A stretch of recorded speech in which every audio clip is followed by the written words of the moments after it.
ಯಾವುದೇ ರಾಜ್ಯದಲ್ಲಿ ಆದರೂ ಚುನಾವಣೆ ನಡೆದು ಫಲಿತಾಂಶ ಪ್ರಕಟವಾದ ನಂತರ ಆ ರಾಜ್ಯದ ಮುಖ್ಯಮಂತ್ರಿ ರಾಜೀನಾಮೆ ನೀಡಬೇಕು. ಆದರೆ ಪಶ್ಚಿಮ ಬಂಗಾಳದಲ್ಲಿ ಟಿಎಂಸಿ ಹೀನಾಯವಾಗಿ ಸೋಲನ್ನ ಅನುಭವಿಸಿ ಬಿಜೆಪಿ ಭಾರೀ ಬಹುಮತದ ಗೆಲುವು ಸಾಧಿಸಿದ್ರೂ ಮುಖ್ಯಮಂತ್ರಿ ಸ್ಥಾನಕ್ಕೆ ರಾಜೀನಾಮೆ ನೀಡಲು ಮಮತಾ ಬ್ಯಾನರ್ಜಿ ಒಪ್ಪುತ್ತಿಲ್ಲ. ಇಂದು ಸುದ್ದಿಗೋಷ್ಠಿಯಲ್ಲಿ ಮಾತನಾಡಿದ ಮಮತಾ ಬ್ಯಾನರ್ಜಿ ಸಿಎಂ ಸ್ಥಾನಕ್ಕೆ ಯಾವುದೇ ಕಾರಣಕ್ಕೂ ರಾಜೀನಾಮೆ ನೀಡೋದಿಲ್ಲ ಅಂತ ಹೇಳಿದ್ದಾರೆ. ಪಶ್ಚಿಮ ಬಂಗಾಳ ವಿಧಾನಸಭಾ ಚುನಾವಣೆಯಲ್ಲಿ ನಮಗೆ ಅನ್ಯಾಯವಾಗಿದೆ. ನಾನು ಯಾವುದೇ ಕಾರಣಕ್ಕೂ ರಾಜೀನಾಮೆ ನೀಡೋದಿಲ್ಲ. ನ್ಯಾಯಯುತವಾಗಿ ಚುನಾವಣೆ ನಡೆದಿದ್ರೆ ನಾನು ಸಿಎಂ ಸ್ಥಾನಕ್ಕೆ ರಾಜೀನಾಮೆ ನೀಡುತ್ತಿದ್ದೆ. ಆದರೆ ಈಗ ರಾಜಭವನಕ್ಕೆ ಹೋಗುವ ಮಾತೇ ಇಲ್ಲ. ಯಾವುದೇ ಕಾರಣಕ್ಕೂ ರಾಜೀನಾಮೆ ನೀಡೋದಿಲ್ಲ. ಬಿಜೆಪಿ 100ಕ್ಕೂ ಹೆಚ್ಚು ಸ್ಥಾನಗಳನ್ನು ಲೂಟಿ ಮಾಡಿದೆ. ನಾವು ಚುನಾವಣೆಯಲ್ಲಿ ಸೋತಿಲ್ಲ. ಮರುಮತ ಎಣಿಕೆ ನಡಿಬೇಕು. ಅಲ್ಲಿವರೆಗೂ ನಾನು ರಾಜೀನಾಮೆ ನೀಡೋದಿಲ್ಲ ಅಂತ ಮಮತಾ ಬ್ಯಾನರ್ಜಿ ಹೊಸ ಬಾಂಬ್ ಸಿಡಿಸಿದ್ದಾರೆ. ಸೋಮವಾರ ಅತ್ಯಂತ ಮಹತ್ವದ ಚುನಾವಣಾ ಫಲಿತಾಂಶಗಳನ್ನು ಘೋಷಿಸಲಾಯಿತು. ಬಂಗಾಳದಲ್ಲಿ ಬಿಜೆಪಿ 206 ಸ್ಥಾನಗಳನ್ನು ಗಳಿಸಿ 3/2 ಸ್ಥಾನವನ್ನು ಮೀರಿದೆ. ಬಿಜೆಪಿಯ ಅದ್ಭುತ ಪ್ರದರ್ಶನವು ಟಿಎಂಸಿಯ 15 ವರ್ಷಗಳ ಅಧಿಕಾರವನ್ನು ಕೊನೆಗೊಳಿಸಿದೆ.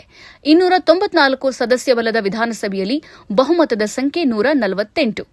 ಬಿಜೆಪಿಗೆ ಭಾರೀ ಬಹುಮತ ಲಭಿಸಿದ್ದು ಸರ್ಕಾರ ರಚಿಸೋಕೆ ಸಜ್ಜಾಗಿದೆ.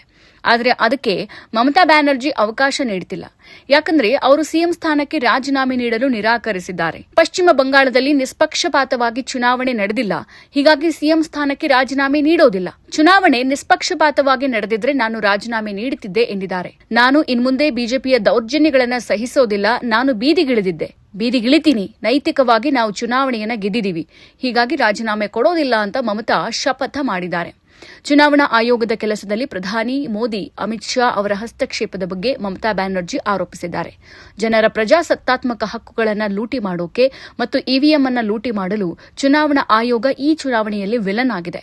ಮತದಾನದ ನಂತರ ಇವಿಎಂ ಹೇಗೆ 80-90% ಚಾರ್ಜ್ ಆಗಿದೆ ಅಂತ ಯಾರಾದರೂ ನನಗೆ ತಿಳಿಸ್ತೀರಾ? ಅದೇಗೆ ಸಾಧ್ಯ? ಬಿಜೆಪಿ ನೇರವಾಗಿ ಚುನಾವಣಾ ಆಯೋಗದೊಂದಿಗೆ ಆಟವಾಡಿತು. ಇದು ಬಿಜೆಪಿ ಮತ್ತು ಚುನಾವಣಾ ಆಯೋಗದ ನಡುವಿನ ಬೆಟ್ಟಿಂಗ್. ಈ ಚುನಾವಣಾ ಅಕ್ರಮದಲ್ಲಿ ಪ್ರಧಾನಿ ಮತ್ತು ಗೃಹ ಸಚಿವರು ಭಾಗಿಯಾಗಿದ್ದಾರೆ. ನನ್ನ ಜೀವನದಲ್ಲಿ ನಾನು ಈ ರೀತಿಯ ಚುನಾವಣೆಯನ್ನ ನೋಡಿಲ್ಲ ಅಂತ ಮಮತಾ ಬ್ಯಾನರ್ಜಿ ಆರೋಪಿಸಿದ್ದಾರೆ.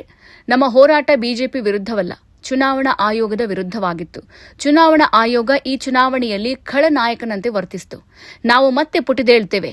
ನಾವು 5 ಸಂಸದರ ಸತ್ಯ ಶೋಧನಾ ಸಮಿತಿಯನ್ನು ಸ್ಥಾಪಿಸಲು ನಿರ್ಧರಿಸಿದ್ದೇವೆ. ಹಿಂಸಾಚಾರ ನಡೆದ ಪ್ರದೇಶಗಳಿಗೆ ಅವರು ಭೇಟಿ ನೀಡುತ್ತಾರೆ. ಆಗ ಸತ್ಯ ಹೊರಬೀಳಲಿದೆ ಅಂತ ಮಮತಾ ಬ್ಯಾನರ್ಜಿ ಹೇಳಿದ್ದಾರೆ.